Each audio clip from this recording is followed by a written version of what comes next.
What's up, CaliBama fans? I know it's been a while, but we're back. We got Olivia's Pizza in Greenville. We got, as some would call it, the Classica with Evo. And then we got Margarita.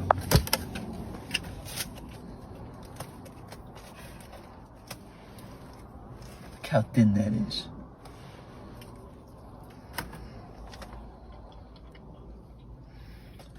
On Google, it had 5 stars out of 10. It's still Belladina's. I'll give it an 8 out of 10.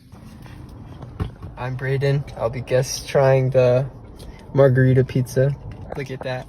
Floppage. Cheesy.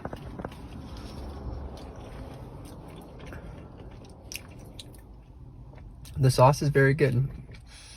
I'm gonna go 8.7 out of 10.